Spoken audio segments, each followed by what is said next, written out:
বিরিয়ানি আপামর আমিষপ্রিয় ভারতবাসীর সম্ভবত সবথেকে জনপ্রিয় খাবার, বলতে পারেন স্টেপল ফুড।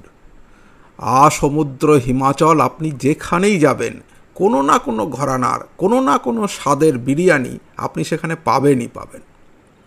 তবে বিরিয়ানি ঘরানার এই লড়াইয়ে সবচেয়ে ফেমাস দুটি ঘরানা হলো লখনৌ আর হায়দ্রাবাদি, মানে ওই বিরিয়ানির ইস্টবেঙ্গল মোহনবাগান বলতে পারেন।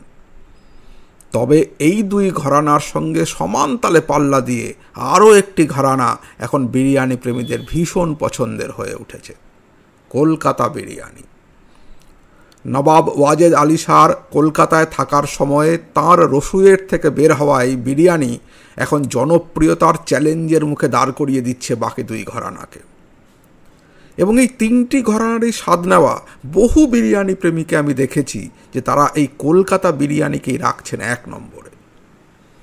আর এই কলকাতা বিরিয়ানির সাটল কিন্তু ফ্লেভারফুল টেস্টকে আরও এক ধাপ এগিয়ে নিয়ে যাওয়ার অভিপ্রায় তৈরি রাহুল কাজরির এই নতুন ভেঞ্চার রেওয়াজি। কলকাতা বিরিয়ানিকে ভারতের তথা বিশ্বের দরবারে তুলে ধরার এই প্রজেক্ট কিভাবে রূপ নিচ্ছে এবং সেই সঙ্গে বিরিয়ানিটাই বা কেমন হচ্ছে, সেই সব জানতেই এই 9 জুন দুপুরে পৌঁছে গেলাম ওদের এই নতুন ঠিকানায়। তাহলে চলুন টেস্ট করি রেওয়াজির বিরিয়ানিকে আর আপনাদের সঙ্গে শেয়ার করি এর অনেস্ট ফিডব্যাক।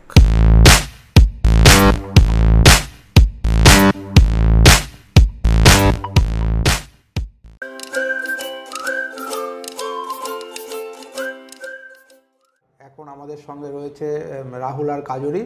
তো ওদের কাছে আমরা জিজ্ঞেস করবো যে এইরকম একটা ফুড ভেঞ্চার করার কথা মাথায় আসলে কীভাবে? তোমরা তো সুন্দর ইউটিউব করছিলে, চাকরি বাকরি করছিলে, বল। অ্যাকচুয়ালি মানে সবাই হয় বলে যে দাদা বৌদির বিরিয়ানি ভালো, নয়তো আর্সেলান আর্মেনিয়া ভালো, মানে খুব আর কি ভেঙে গেছে ব্যাপারটা, জিনিসটা। তো আমরা সবাইকে রিচ আউট করতে চাই, এমন একটা বিরিয়ানি মার্কেটে আনতে চাই যেটা কিনা ফ্লেভারটাও থাকবে, আবার টেস্টটাও খুব ভালো থাকবে, অ্যাজ ওয়েল অ্যাজ একটু লাইট তো থাকবে, মানে খুব খেলেই শরীর খারাপ লাগবে এরকম না, কোয়ালিটিটাও মেনটেন হবে। নিজেরা এত জায়গায় খেয়েছি আর biryani is one of our favourite items. তো নিজেরা চেয়েছি সবসময় একটু ভালো সার্ভ করতে, একটু ভালো কোয়ালিটি আইটেম দিতে, আর একটা খুব ফ্লেভারফুল কিছু করতে। তো সেইখান থেকে আমাদের ফুড ভেঞ্চারে আসার আর ফুড ভেঞ্চার থেকে আমাদের ফার্স্ট দিন থেকে ইচ্ছে ছিল মুগলাইতে ঢুকলে। মোগলাইটা তোমাদের ফেভারিট একটা আইটেম, তাই তো? মুগলাই ইজ অলওয়েজ, মানে বোথ অফ আস। বিরিয়ানি তো ফেভারিট, আর বেসিক্যালি যেটা আমরা চেয়েছিলাম সেটা হচ্ছে যে নিজেরা তো অনেক জায়গাতে খেয়েছি, ফুড ব্লগও বানিয়েছি।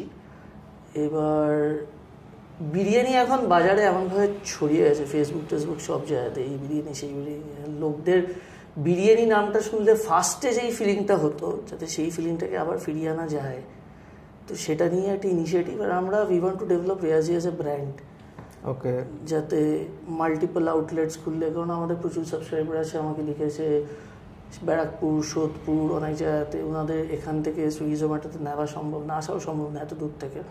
তো মাল্টিপল ব্রাঞ্চেস খুলে হয়তো একটা সময় বাদে রেওয়াজিও একটা ব্র্যান্ড হবে, সেই ব্র্যান্ডটা সম্বন্ধে সকলে জানবে। এটা আমাদের অনেকদিন ধরেই প্ল্যান ছিল। ফাইনালি সেটা কলকাতা না, কলকাতার বাইরে যেতে চাই, কারণ চন্দননগর, শ্রীরামপুর, অনেক জায়গা আমরা যেখানে ভালো বিরিয়ানি বা ওয়েস্ট বেঙ্গলের বাইরে, ও যেটা বললো অ্যাজ আ ব্র্যান্ড আমরা ওয়েস্ট বেঙ্গলের বাইরে দেখা যাক কি হয়। তো এই যে জার্নিটা শুরু করলে তার প্রথম দিনের অভিজ্ঞতা কিরকম লাগলো? সব থেকে বাজে ফিলিংটা হচ্ছে আমার বাবা নেই এখন। সেটা তো বাবা যে চলে গেল, বাবা যে এটা দেখতে পেলো না, এটা আমার সব থেকে বড় আফসোস। মা এসেছিল ওপেনিংয়ের দিনে, আমরা খুব টেন্স ছিলাম যে লোক হবে কি না, সেটা সবার হয় নতুন ভেঞ্চারে। তো আমি মাকে নিয়ে এসেছি বাড়ি থেকে, আমি আমার মাকে, ওর মাকে ব্লুকে নিয়ে আসছিলাম। তখন আমি সিসিটিভিতে দেখছিলাম যে লোক আসছে কিন্তু ফাঁকা কেউ নেই। তারপর লোকজন ঢুকতে থাকলো, তখন আবার আরেকটা চাপ হচ্ছে শেফরা ঠিকঠাক খাবার সার্ভ করবে কি না, করতে পারবে কি না, কারণ বাকি সব জিনিসে আমার হাত আছে, সেটা আমার হাত নেই। আমি গিয়ে দাঁড়িয়ে দেখতে পারি, বাট আমি রান্না করে লোকদেরকে খাওয়াতে হয়তো পারবো না। তো প্রথম দিন ম্যাসিভ রাশ হয়েছে, আর আমরা এটাতে আমাদের প্রথম এক্সপিরিয়েন্স, মানে এই যে ফুড ইন্ডাস্ট্রিতে কীভাবে অপারেশনস হ্যান্ডেল করতে হয়, কিভাবে সুইগিতে অর্ডার নিতে হয়, কিভাবে অর্ডার শেষ না হওয়া অবধি রেডি মারতে হয় না, তাহলে সুইগির ডেলিভারির ছেলেটা এসেছে আমাকে গালাগালি দেবে, এগুলো সব কিছু 3 দিনেতে শিখেছি। এবং এই 3 দিনেতে 6th থেকে আজকে আমরা অনেক বেশি স্ট্রিমলাইন। সেটা হবে। সব মেনু অন হয়ে গেছে আর ডিফারেন্ট মেনু অনেক কিছু বানিয়েছিলাম, সত্যি কথা প্রথম দিন ভাবিনি, নিজের যা যা ভালো লাগে শেফ যদি বানাতে পারে সেটাকে মেনুতে রেখে দিয়েছি। কিন্তু প্রথম দিন যখন দেখলাম যে একদিকে মাটন চাপ আসছে, আর একদিকে রেশমি কাবাব আসছে, আর একদিকে নান আসছে, যখন গ্যাস তন্দুর গরমও হয়নি, তখন না মাথাটা শেষ খারাপ হয়ে গেল। তখন আমরা লাইভে গিয়ে বললাম এই সিলেক্টেড আইটেমস আছে, কারণ 3 দিনে বেসিক্যালি কেউ স্ট্রিমলাইন হয় না, স্ট্রিমলাইন হতে অনেকটা টাইম লাগে। জিনিসগুলোকে আস্তে আস্তে ধরে ধরে আমরা এখন সিলেক্টেড আইটেমসই রেখেছি। বিরিয়ানি আর সাইড ডিশের উপরই জোরটা দিচ্ছি।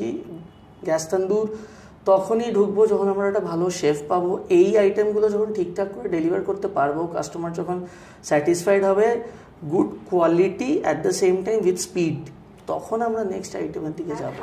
হাইজিনটা আমরা ফুল মেইনটেইন করছি।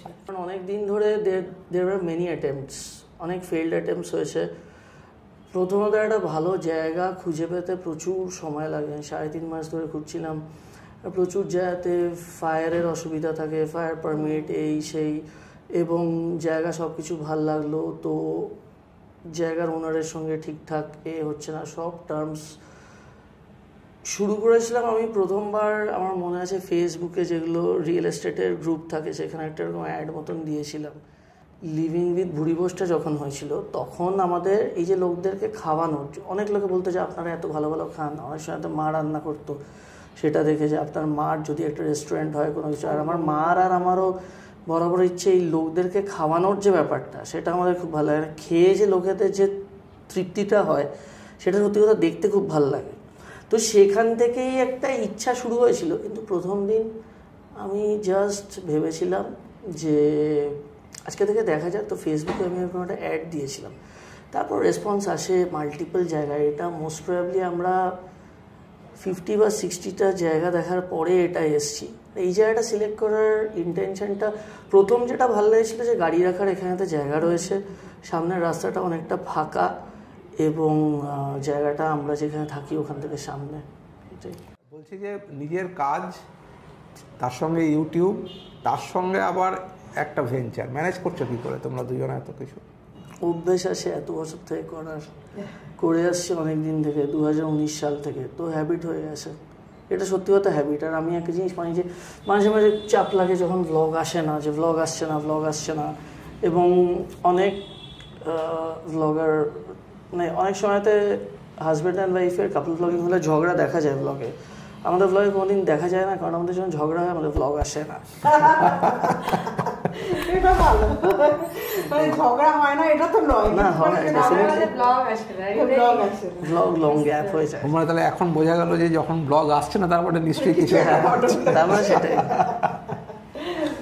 সেটা তো হবে স্বাভাবিক। এখন কি পাওয়া যাচ্ছে তাহলে তোমাদের? এখন মানে স্ট্রিমলাইন মেনু, ধরো এই আগামী 15 দিন 1 মাসের মধ্যে যারা অর্ডার প্লেস করবেন তারা কি পাবেন আর কি পাবেন? রাইট নাও যেটা পাওয়া যাচ্ছে, mutton biryani, chicken biryani, chicken কষা, মাটন কষা, চিকেন চাপ, মাটন চাপ, আর রোল পাওয়া যাচ্ছে। রোল এখানে লাস্ট 3 দিনে আমরা দেখেছি প্রচুর অর্ডার আসে। তো আপাতত এটা যেটা আমাদের নেক্সট স্টার্ট করার প্ল্যান আছে সেটা হচ্ছে কাবাবস। এবার বেশ অনেকক্ষণ আড্ডা হলো, আড্ডা তো আরও চলবেই, আড্ডা আরও থাকবেই, কিন্তু এবার চলুন আমরা আগে মেনু থেকে আমাদের বিরিয়ানিটা সিলেক্ট করে ফেলি।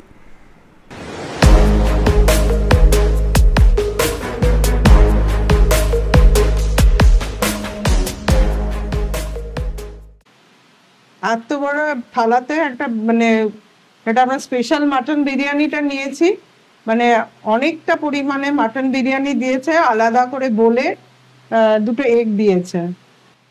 এখানে মাটন মধ্যে 4 পিস আছে, মানে 2 পিস করে 4 পিস টোটাল মাটন আছে। যে স্পেশাল বিরিয়ানিটা নিয়েছি তাতে 2টো আলু এবং 2টো ডিম আছে, যেটা কিন্তু স্পেশাল মাটন বিরিয়ানিতে এটা খুব রেয়ার পাওয়া যায়। মাটন রাইস আর আলু দিয়ে একটু টেস্ট করে দেখি।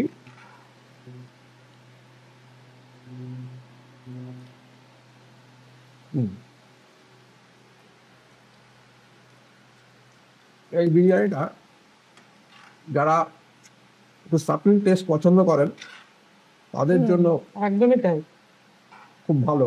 মানে খুবই লাইট একদম বিরিয়ানিটা। বিরিয়ানি, এবং এটা খেয়ে ওই পেটের খুব একটা প্রবলেম হওয়ার সম্ভাবনা ভীষণই কম।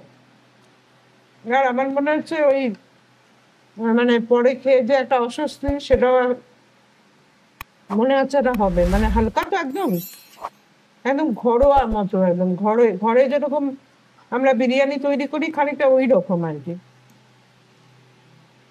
না, তোমাকে আমি বলছি, লখনৌতে আমরা যে বিরিয়ানিটা খেয়েছিলাম অনেকটা ওই ধরনের একটা সাপল টেস্ট, কিন্তু দস্তরখানে এটা খাওয়া হ্যাঁ হ্যাঁ, অনেকটা ওই ধরনের। হ্যাঁ, ওইখানে আরো বেশি ফ্লেভারফুল ছিল, ফ্লেভার ছিল, হ্যাঁ সেই ফ্লেভারটা এখানে মিসিং, হ্যাঁ কিন্তু ফ্লেভার ছিল। হ্যাঁ কিন্তু লাইট আর কি। তবে যারা ব্যারাকপুর স্টাইলের মাটন বিরিয়ানি পছন্দ করেন তাদের আবার হ্যাঁ, এটা অত ভালো লাগবে লেস না। স্পাইসি এটা। তাদের আবার এটা অত ভালো লাগবে না। খুব লাইট হালকা। আমার মনে হয় এটা খেলে পরে শরীর খারাপ হবে না। সেটাই আমি এখন বলছিলাম। তাহলে খাওয়া দাওয়া তো হয়ে গেল। আর আবার বলে দিই, যদি আপনারা স্পাইসি ব্যারাকপুর স্টাইল বিরিয়ানি পছন্দ করেন তাহলে রেওয়াজি আপনাদের জন্য নয়, কিন্তু যদি তারা সাটল টেস্ট, লখনৌ ঘরানার সাটল টেস্টের সঙ্গে কলকাতার যে ব্লেন্ড আলু ডিম দিয়ে সেই যে ব্যাপারটা, এটা যদি আপনারা চান তাহলে কিন্তু রেওয়াজি একবার অবশ্যই ট্রাই করা উচিত। আমাদের তো দুর্দান্ত লেগেছে। এবার ফিরি, কিন্তু যাওয়ার আগে জেনে নিই যে রেওয়াজির ফিউচার প্ল্যান কী। ওই তো আমরা একটা নতুন জায়গা দেখেছি রান্নার জন্য, আর একটা শেফও দেখছি, আর কাবাবটা মোস্ট প্রবাবলি এখনই মানে আজকে কদিন চলছে? থার্ড ডে থেকে আরেকটা, আজকে ফোর্থ ডে থেকেই আরেকটা রান্নার জায়গার ব্যবস্থা তৈরি হয়েছে। আশা রাখছি যে আজকে যেমন আমরা বিরিয়ানি খেয়ে গেলাম, নেক্সট ডেতে আরো বড় আউটলেটে আমরা খাবো। মানে এটা তো মানে এটা আশা করছি, এই আশাটা নিয়ে আছি যে এটা করতে হবে। একদমই তাই, খুব ভালো, মানে ভালো রেওয়াজি এগোক, রেওয়াজি এগোক এবং সবার কাছে পৌঁছে যাক। তো কলকাতা শহরে, কলকাতার নর্থের দিকে আমরা কবে এক্সপেক্ট করতে পারি? নর্থের দিকে তো 3 মাসের মধ্যেই প্ল্যান ছিল আমাদের খুবই একটা প্ল্যান ছিল, এখন সেটা নিয়ে কথা চলছে, বাট আমি সেটা এখনো রিভিল করতে চাই না, কারণ লোকেশনটা নিয়ে এখন একটু ডাইসি আছি। আমরা নর্থ বলতে একদম আমাদের ফার্স্টের দিকে ঠিক হয়েছিল নর্থ 24 পরগনাস, উত্তর 24 পরগনা, বাট এখনো ওটা শিওর না, ওটা সময় আসলে আমি বলবো। ওকে, ঠিক আছে, খুব ভালো লাগলো। হ্যাঁ, সেম হিয়ার।